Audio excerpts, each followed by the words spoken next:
Back now for some more Bay Sunday. So many of our children get lost along the way. Despite having all of the potential, they are forgotten, not given the love and the attention to build a meaningful and a fruitful life. Well, our next guest has done something about that, providing a lifeline to give to those kids and to give them a chance. Her name is Evelyn Polk, a licensed marriage and family therapist, and she also is the founder and the director of H.E.A.R.T Incorporated. Hi. Hi. Welcome. Thank welcome, you. welcome.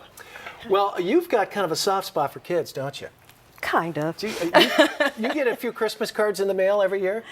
If not Christmas cards, at least now text. Text?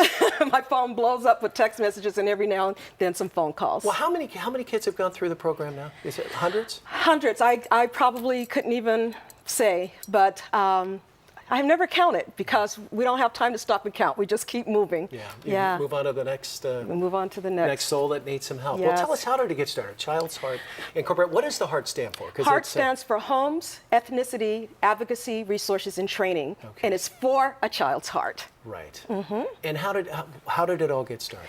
Well, for one, I had been an adoption social worker, and I placed children. Then I became an adoptive parent myself, and I realized, sometimes when we're recruiting families, we do not give them enough information to know how to deal with the children once they're in their homes. I say it's not the end and they lived happily ever after, because usually the child comes, if you adopt an older age child, school age, comes with some emotional and behavioral difficulties, and sometimes the families are not sure what to do. So I felt that someone needed to be there to support the family, to support the child throughout the process. Yeah, there's not a guidebook for this, is there? Well, and there is now. Okay.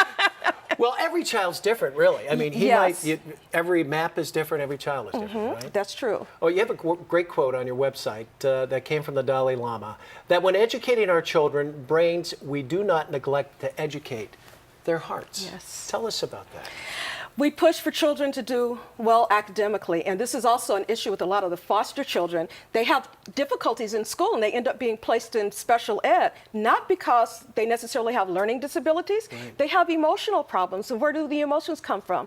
The heart. So when we can teach the children how to be able to acknowledge, identify what's going on in their hearts, because most of them have gone through a lot of loss and grief, and when we also teach them how to express their emotions, that's educating the heart. Because a lot of these kids have been shuttled from family to family, from foster homes, and they had no one to really let it all out, right? Exactly. So it all builds up inside. Do you have to teach someone to love? I mean, at that point where they've just been pushed away for so many times? I think you have to teach. When you're speaking of the adults? Adults or children? We have to teach the children how to receive love and also how to reciprocate it. But the adults, we need to be able to teach how to love despite the reaction you may receive from the child. Right, and it takes time. Yes, definitely. For those that would like to adopt, you're going to have some rocky roads there a little bit, especially if you get an older child, a teenage child, or someone that's school-aged, been down a bumpy road a little bit. Right, and November is National Adoption Month, so this is a very special time of the year for me.